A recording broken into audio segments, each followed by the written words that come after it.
RCF. Dans un premier temps, rappeler ce qu'est la mutualité sociale agricole. Donc, c'est le deuxième régime de protection sociale en France. Elle assure la totalité de la couverture sociale de l'ensemble de la population agricole et des ayants droit.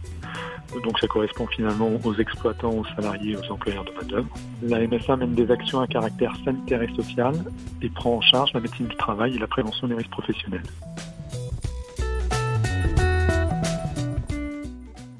Mickaël Lefebvre, bonjour.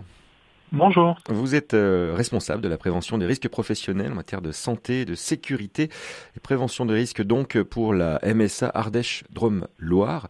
Pour ce magazine consacré aux risques professionnels et notamment à certains très précis, est-ce que vous pourriez nous présenter déjà dans quel cadre vous travaillez? Qu'est-ce que c'est la santé et la sécurité au travail pour la MSA? Ces services donc ils sont constitués en fait de médecins du travail, de conseillers en prévention, d'infirmières de santé au travail et d'assistantes qui donc permettent à ce qu'on agisse pour réduire le nombre et la gravité des accidents du travail et des maladies professionnelles dans les entreprises. Alors qu'est-ce que c'est une maladie professionnelle?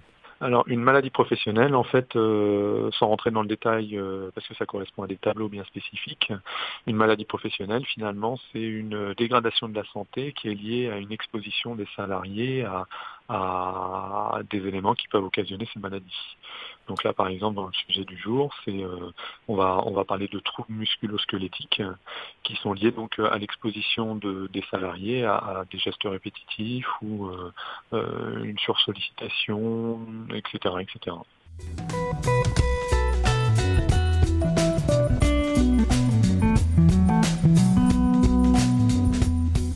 Joanne Leroux, bonjour.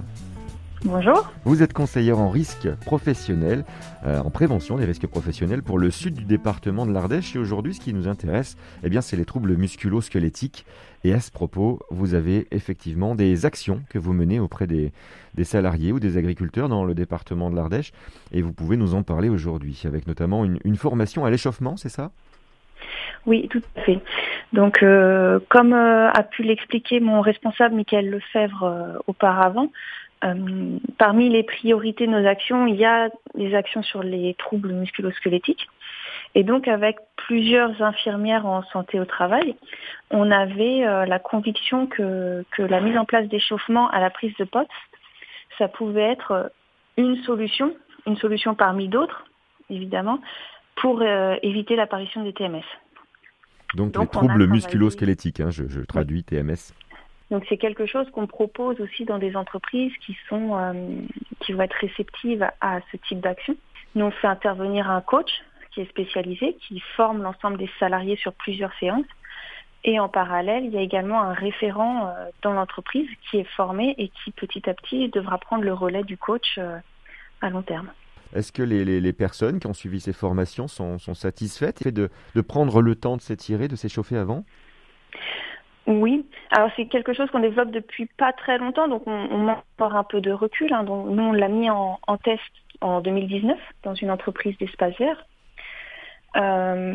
Mais il y a un réel changement au niveau du ressenti à la fin des journées de travail, en fait, au niveau Bien sûr. du ressenti musculaire, de la fatigue. Alors justement, on va écouter dans un instant le témoignage d'un salarié qui s'appelle Nicolas Blondeau et qui fait partie de ce plan de formation pour l'entreprise Guillot Paysage en Ardèche. Juste avant, l'application Moves Agri, qu'est-ce que c'est ?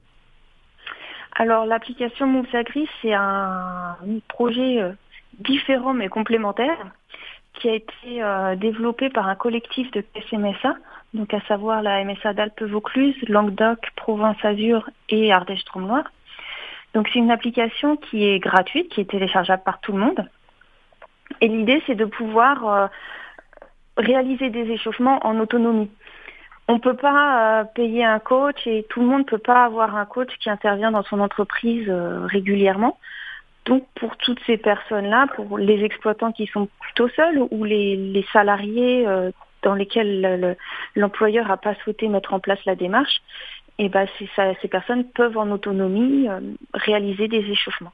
Eh bien, on écoute le témoignage de Nicolas Blondeau et on se retrouve juste après pour parler d'une deuxième action qui s'appelle « Ne perdez pas le fil ». À tout de suite.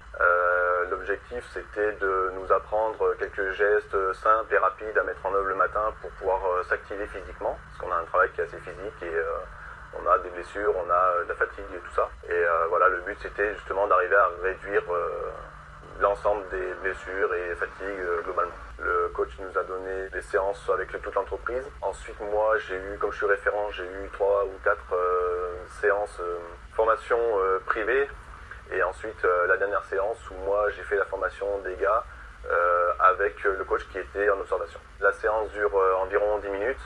On commence par des échauffements des articulations et on finit par des étirements. Donc aujourd'hui, les séances, elles durent toujours. On s'en occupe tous les matins pendant 10 minutes.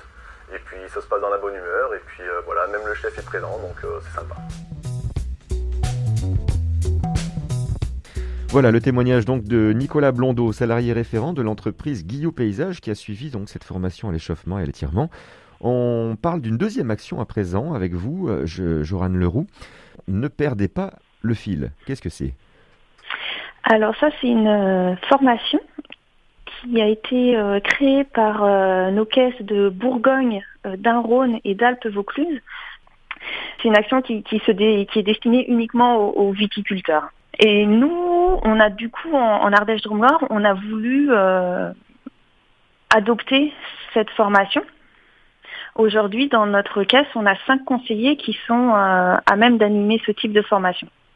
Donc, ne perdez pas le fil, c'est une formation qui aide les tailleurs à entretenir le coupant de leur sécateur.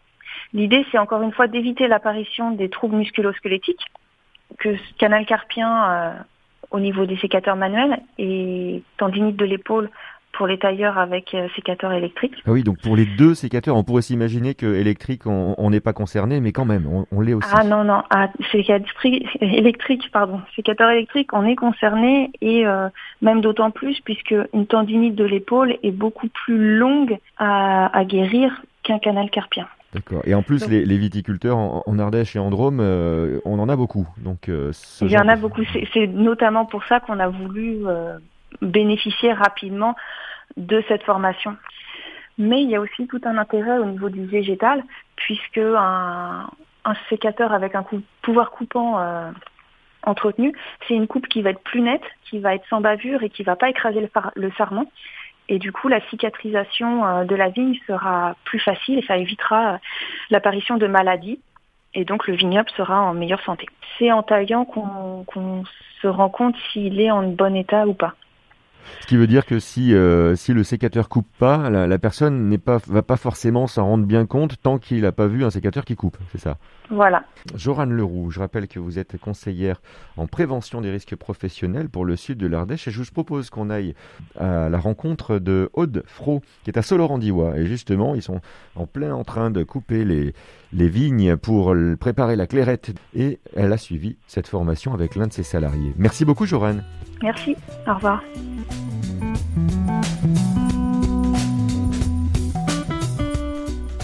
Aude Fro, bonjour. Bonjour. Ne perdons pas le fil, une formation qui consistait à pratiquer l'affilage des sécateurs. Alors on va peut-être déjà commencer par nous expliquer ce que c'est que l'affilage. Alors, affiler un sécateur, c'est lui permettre de garder le fil et du coup le bon biais pour que notre lame soit toujours autant tranchante sur toute sa longueur. Avec un affiloir. Avec un affiloir. Alors à quoi ça ressemble ? Alors c'est une petite baguette métallique avec au bout un morceau au carbure qu'on frotte sur la lame du sécateur en lui gardant bien son biais. Donc on l'aura compris, vous utilisez des sécateurs régulièrement parce que vous êtes agricultrice à Solorandiwa et que vous occupez plutôt des vignes. Est-ce que c'est important d'avoir des sécateurs qui coupent quand on a des vignes ?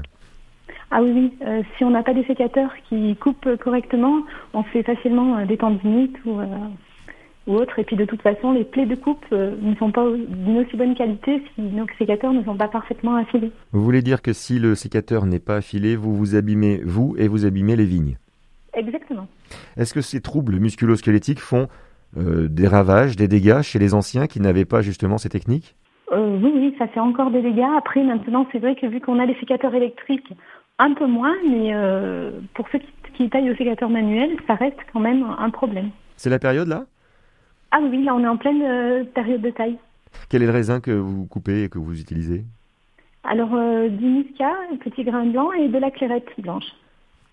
Et voilà, pour le bonheur des Dromoises et des Français, parce que la Clairette s'exporte un peu partout. Donc ce genre de formation, vous pourriez le conseiller ? Ah tout à fait, oui. Tous les membres sont informés de cet affilage et de la nécessité justement d'avoir des sécateurs qui coupent ? Oui, puisque la formation, je l'ai faite aussi avec mon salarié pour justement que l'on puisse tous appliquer. Pour votre santé, les troubles musculo-squelettiques, pour la vigne, mais également un agriculteur qui n'est pas en bonne santé, c'est un agriculteur qui ne peut plus travailler. Tout à fait. Merci beaucoup, Aude Frot, d'avoir pris quelques minutes pour nous parler de cette expérience.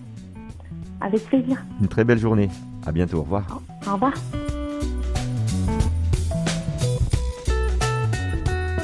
Michael Lefebvre, en 2021, si vous pouviez nous donner le mot de la fin de ce magazine consacré justement aux maladies professionnelles, notamment aux troubles musculo-squelettiques, quelle serait votre conclusion et peut-être aussi vos perspectives pour cette nouvelle année ? Alors du coup, les conclusions, peut-être rappeler effectivement donc, que les maladies professionnelles sont malheureusement en hausse. Et donc j'en parlais, les troubles musculo-squelettiques, ça représente quand même 90% des maladies professionnelles. Donc c'est mettre en place des actions, d'où les 2 actions qui vous ont été présentées, qui s'inscrivent bien évidemment dans notre futur plan santé-sécurité au travail 2021-2025. Avec une approche élargie à ce qu'on appelle les TPS, les troubles psychosociaux, notamment donc pour l'action échauffement et étirement, qui prend en compte l'impact du stress dans l'apparition de ces fameux troubles musculo-squelettiques. Merci beaucoup, Michael Lefebvre. Je rappelle que vous êtes responsable prévention des risques professionnels du service santé et sécurité à la MSA Ardèche Drôme-Loire. Vous étiez avec nous pour ce magazine. Merci à vous. À bientôt. Au revoir. À bientôt. Au revoir.